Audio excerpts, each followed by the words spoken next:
دوستو بھائیو، یہ آپ کے سامنے کچھ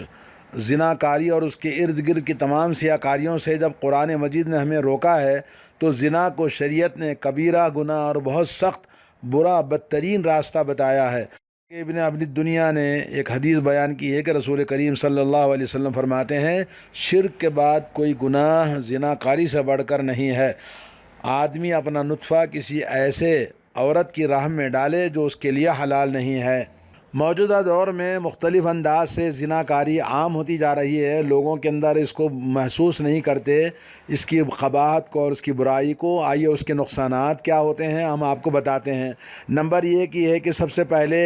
عزت و آبرو پلید ہو جاتی ہے، انسان کی شرافت ختم ہو جاتی ہے، اور جو طہارت کا، پاکیزگی کا جو شعار ہے وہ عزت ناموس مٹی میں مل جاتی ہے، اور اس میں خلط ملط ہو جاتا ہے، عار اور شرم و حیا باقی نہیں رہتی۔ نمبر دو یہ ہے کہ زنا کرنے والا انسان یا عورت ہو، وہ لوگوں کی نگاہوں میں گر جاتے ہیں اور انتہائی ذلیل اور رسوا کہ اپنی نگاہیں بھی نیچے رکھ کر ان کو چلنا ان کے لیے مشکل ہو جاتا ہے۔ نمبر تین یہ ہے کہ جو زنا کرنے والے مرد ہو یا عورت ہو، اس کا دل سخت ہو جاتا ہے، اگرچہ کہ اس کا دل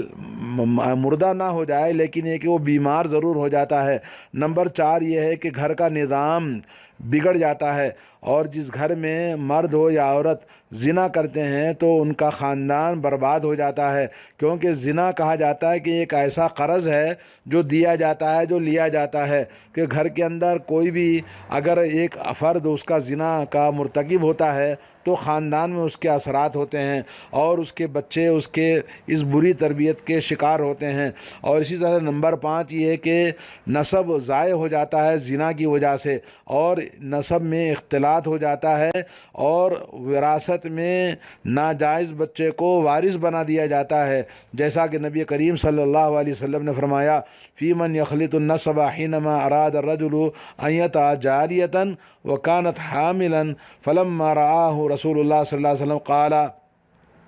کہ ایک آدمی نے جب اپنی لونڈی کے ساتھ میں اس کو ہم بستری کرنا چاہا جبکہ وہ حمل سے تھی، تو نبی علیہ الصلوۃ والسلام نے اس کو سخت منع کیا اور فرمایا، میں چاہتا ہوں کہ ایسے آدمی جو کسی حاملہ عورت کے ساتھ میں جو زنا کرتے ہیں یا اس کے ساتھ ہم بستری کرتے ہیں تو ایسی لعنت کروں کہ اس لعنت کی وجہ سے وہ قبر میں چلا جائے، کیونکہ وہ ایسے آدمی کو وارث بنا رہا ہے جو اس کے لیے حلال نہیں ہے، تو کیسے وہ حلال کر سکتا ہے؟ تو اس طرح سے نبی علیہ الصلوۃ والسلام نے، صحیح مسلم کی حدیث ہے۔ اسی طرح سے علامہ ابن قیم نے کہا کہ انسان اپنے جائیداد میں اس کو مستحق بناتا ہے، شریک بناتا ہے جو اس کے لیے حلال نہیں ہے، جو اس کی نطفے کی اولاد نہیں ہے۔ تو اسی طرح سے آج ہم سننے کو ملتا ہے معاشرے میں کئی عورتیں اپنے بچوں کو جو کہ زنا کی وجہ سے پیدا ہوئے وہ چھپا کے رکھی ہیں کہ اس کا حقیقی بیٹا اس کے مرد کا نہیں ہے، کسی اور کا ہے، اس کی اولاد کو اس کے مرد کی وراثت میں شریک قرار دیتی ہے جبکہ وہ اس کی اولاد نہیں ہے، وہ زنا کی اولاد ہوتی ہے۔ تو یہ تمام چیزیں بتاتی ہیں کہ خاص طور پر حالت حمل میں کسی بھی عورت کے ساتھ نکاح بھی حرام ہے، جیسا کہ اس واقعے سے نبی علیہ الصلوۃ والسلام کے سخت طور پر ثابت ہوتا ہے۔ اور نبی کریم صلی اللہ علیہ وسلم کی حدیث ہے کہ کوئی بھی عورت اپنی ناجائز اولاد کو اپنے خاندان میں داخل کرتی ہے تو اللہ تعالیٰ اس عورت کو جنت میں داخل نہیں کرے گا، اور اللہ کی طرف سے اس کے اوپر کوئی ذمہ داری نہیں ہے۔ اور ایما رجل، کوئی بھی مرد اپنی ناجائز اولاد کو وہ اپنے خاندان میں داخل کرتا ہے تو اللہ رب العالمین اس کے اور اس کے درمیان نظر نہیں کرے گا، پردہ کر دے گا اور اس کو ذلیل کر دے گا علی رؤوس الاولین والآخرین، یعنی تمام اگلوں اور پچھلوں کے سامنے اس کو اللہ تعالیٰ سب کے سامنے اس کو ذلیل کرے گا۔ صحیح بخاری کی حدیث ہے۔ تو اسی طرح سے نمبر 6، زنا کی وجہ سے جو تعلقات بنتے ہیں وہ وقتی طور پر ہوتے ہیں مزے لینے کے لیے، اور اس سے کوئی ذمہ داری اور مسئولیت اور کوئی کسی کا ذمہ دار نہیں ہوتا۔ ایک ایسا فعل ہے جو حیوان بھی اس طرح کی حرکت نہیں کرتا، اور انسان تو انسان، حیوان بھی اس سے نفرت کرتا ہے۔ نمبر 7 یہ ہے کہ زنا کی وجہ سے ایک ایسا سبب بن جاتا ہے، جس سے خاندان میں قتل و غارت گری کے واقعات پیش آتے ہیں اور غیرت مند اس کو برداشت نہیں کرتا. اس کے وجہ سے کبھی خون خرابے اور قتل و غارت گری خاندان کے اندر پیدا ہوتی ہے آر کی وجہ سے. اور جس معاشرے میں زنا کاری ہوتی ہے، نمبر 8 اس کا نقصان یہ ہے کہ وہ معاشرہ ہمیشہ ٹوٹ جاتا ہے، ان کے اندر تعلقات صحیح نہیں ہوتے، کیونکہ اس خاندان سے کوئی بھی ملنا پسند نہیں کرتا جس کے گھر میں زنا کاری ہوتی ہے. اور جو لوگ زنا کے عام کرتے ہیں، اس کو منع نہیں کرتے، اپنی لڑکیوں کو، لڑکوں کو، یا گھر کے مرد کو یا گھر کی عورت کو، ایسے گھروں کے اولاد، نہ ان کی اولاد کی کوئی عزت ہوتی ہے، نہ ان کے باپ ماں کی کوئی عزت ہوتی ہے، نہ اس خاندان کی کوئی عزت ہوتی ہے، بلکہ وہ خاندان پورے سوسائٹی میں ایک بیکاٹ ہو جاتا ہے. نمبر 9 یہ ہے کہ جس گھر میں جس آدمی کے اندر، مرد ہو یا عورت، زنا کی کوئی بھی چیز پائی جاتی ہے تو ان کے اندر ہمیشہ غم اور دکھ اور خوف اور ہر قسم کا ان کے دلوں کے اندر ایک قسم کی دہشت رہتی ہے. اور زانی اور زنا کرنے والا مرد دونوں ہمیشہ خطرے میں رہتے ہیں، اس لیے کہ عورت جب زنا کرتی ہے تو اس نے اپنی زندگی میں اپنے خاندان کے لیے اس نے بے شرم اور اپنے لیے بہت ہی عار کا کام کیا. اور اسی طرح سے وہ شوہر جو اپنے زنا کی وجہ سے اپنے آپ کو اپنے سسرال میں اور اپنے خاندان میں سب کی ناک کٹوا دیتا ہے اور سب کے نگاہوں میں وہ گر جاتا ہے. اور اگر عورت زنا کی وجہ سے حمل والی ہو جاتی ہے تو وہ اپنے بچے کو گرانا اور اس کو قتل کرنے کی کوشش کرتی ہے. بہت سارے ابارشن لوگ اسی طرح کرواتے ہیں، ہاسپٹلوں کے اندر جا کر زنا کاری کے بچوں کو گرا دیتے ہیں، جو کہ گناہوں پر گناہ اور حرام کاریوں پر حرام کاریاں ان سے پیش آتی ہیں. اور نمبر 10 یہ ہے کہ زنا یہ دنیا کی بربادی کا، یہ قیامت کی نشانیوں میں سے ایک ہے. جیسا کہ صحیح بخاری اور مسلم میں اللہ کے نبی صلی اللہ علیہ وسلم نے خطبہ دیا جب سورج گرہن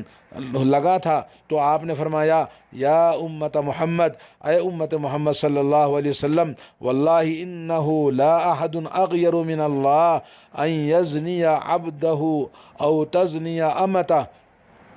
کہا اللہ عز و جل سے دنیا میں کوئی زیادہ غیرت مند نہیں. اللہ رب العالمین بہت زیادہ غیرت میں آتا ہے جب اس کا بندہ زنا کر بیٹھے یا اس کی بندی کوئی بھی زنا کر بیٹھے. یا امت محمد، اے امت محمد کے لوگو، واللہ لو تعلمون ما اعلم لضحکتم قلیلا ولبکیتم کثیرا. اگر تم لوگ جان لیتے جو میں جانتا ہوں تو تمہارا ہنسنا بہت کم ہو جائے گا اور تمہارا رونا زیادہ ہو جائے گا. پھر اس کے بعد آپ نے دونوں ہاتھوں کو اٹھایا اور اللہ سے دعا فرمائی، اللہم حل بلغت، اے اللہ میں نے تیرا پیغام توحید کا، تیرے شریعت کا، تیرے دین مطہرہ کا میں نے لوگوں تک پہنچا دیا. علامہ ابن قیم رحمۃ اللہ علیہ کہتے ہیں کہ یہ حدیث جو حالت سورج اور سورج گرہن کے وقت میں جو اللہ کے نبی صلی اللہ علیہ وسلم سے جو آپ نے فرمایا، یہ قیامت کی نشانیوں میں سے ایک نشانی ہے کہ وہ دنیا کی بربادی، کیونکہ سورج گرہن، چاند گرہن اللہ کی نشانیوں میں سے ایک نشانی ہے، تو یہ دنیا کی بربادی کی نشانی ہے جب زنا انسانوں کے اندر عام ہو جائے. اور ربی کریم صلی اللہ علیہ وسلم نے اس بے حیائی سے ہمیں آگاہ کیا ہے. نمبر 11، زنا کے سبب ان زندگی کے اندر بڑے بیماریاں، بڑے خرابیاں پیدا ہوتی ہیں. جیسا کہ آپ نے سنا ہے کہ آج کل جو ایڈز کی بیماری ہے اسی زنا کے سبب پیدا ہوتی ہے، جو مردوں اور عورتوں کے اندر. اس کے علاوہ اگر ایڈز کی بیماری نہ بھی پیدا ہو تو یہ تجربہ ہے کہ جو زنا کرنے والے لوگ ہیں وہ دم توڑتے ہیں، سسک سسک کر، بیماریوں میں تڑپ تڑپ کر ان کو اللہ تعالیٰ بہت ساری بیماریوں میں ملوث فرماتا ہے. اللہ تعالیٰ سب کی ہدایت نصیب فرمائے. اور نمبر 12، زنا کی وجہ سے انسان اللہ کے غضب کا مستحق ہو جاتا ہے اور اللہ کا عذاب اس کے اوپر ہمیشہ رہتا ہے. اور یہ اللہ رب العالمین کی سنت ہے کہ جب بھی کسی قوم میں فحش اور بے حیائی اور زنا عام ہوتا ہے تو اللہ تعالیٰ کا غضب ٹوٹ پڑتا ہے اور اللہ کا غضب ان کے اوپر سخت ہوتا ہے اور شیطان ان کے اس مکاری اور زناکاری بدکاریوں کو آسان کرتا ہے. تو نافرمان لوگ شیطان کے پیچھے جاتے ہیں اور بے حیائی کے اور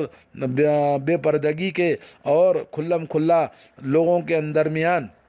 بے حیائی کو عام کرتے رہتے ہیں، جیسا کہ آج لوگوں کو، عورتوں کو کھلم کھلا اپنے ساتھ برابر برابر کا درجہ دینے کے نام سے ان کو برابری کی آزادی کے لیے جیسے کہ ان کو ننگا کر دیا، آفسوں میں، دکانوں میں، بازاروں میں، ہر جگہ ان کو نیلام کر دیا اور بے پردہ کر کے ان کی عزتوں کو تار تار کر دیا ہے۔ تو یہ تمام چیزیں ہمیں بتاتی ہیں کہ اللہ تعالیٰ کا غضب اس سے نازل ہوگا۔ ما ظہر الزنا فی قریۃ الا اذن اللہ بہلاکہا۔ حضرت عبداللہ بن مسعود رضی اللہ تعالیٰ عنہ فرماتے ہیں کہ جب بھی زنا ظاہر ہوتا ہے کسی شہر میں، کسی گاؤں میں، کسی قریے میں، تو اللہ رب العالمین اس کو ہلاک کرنے کی اجازت دے دیتے ہیں۔ اور نمبر 13 یہ ہے کہ جب بھی کسی قوم میں زنا کا فتنہ عام ہو جاتا ہے تو وہ قوم آزمائش سے دوچار ہوتی ہے اور قیامت کی نشانیاں اس کے اندر ظاہر ہو جاتی ہیں۔ صحیح بخاری اور مسلم میں حضرت انس بن مالک رضی اللہ تعالیٰ عنہ فرماتے ہیں، الا احدثکم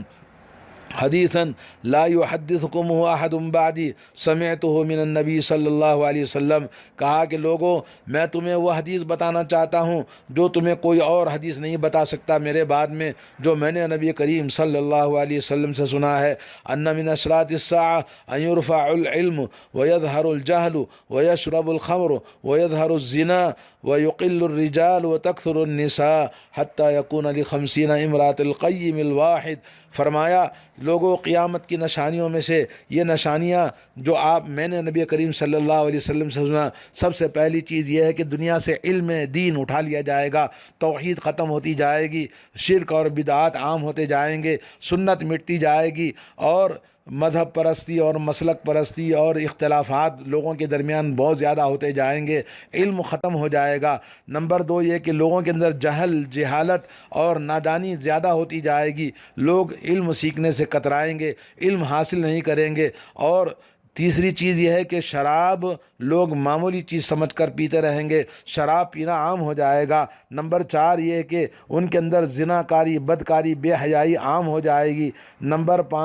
6 یہ ہے کہ مرد آدمی کم ہوتے چلے جائیں گے۔ نمبر 6 کہ عورتیں زیادہ ہوتی چلی جائیں گی، جیسا کہ آج ہم دیکھ رہے ہیں کہ بازار میں جاؤ، کسی محفل میں جاؤ تو عورتوں کی تعداد زیادہ نظر آتی ہے اور مردوں کی تعداد بہت کم نظر آتی ہے، یہاں تک کہ اللہ کے نبی نے فرمایا کہ 50 عورتیں ہوں گی تو ایک مرد باقی رہے گا ان کا ذمہ دار۔ تو اس طرح سے میرے دوستو یہ جو زنا ہے اس کی بدلت کا، اس کی برائیاں بہت زیادہ ہیں۔ اللہ تعالیٰ سے دعا ہے اللہ تبارک و تعالیٰ ہمارے گھروں کی اصلاح فرمائے، ہمارے نوجوانوں کی اصلاح فرمائے، ہمارے مردوں کی اصلاح فرمائے، ہماری عورتوں کی اصلاح فرمائے، ہماری بیٹیوں کو، ہماری عورتوں کو اللہ تعالیٰ عقل سلیم عطا فرمائے اور دین کی سمجھ عطا فرمائے اور اللہ کا ڈر اور تقوی عطا فرمائے۔ نبی کریم صلی اللہ علیہ وسلم نے روزے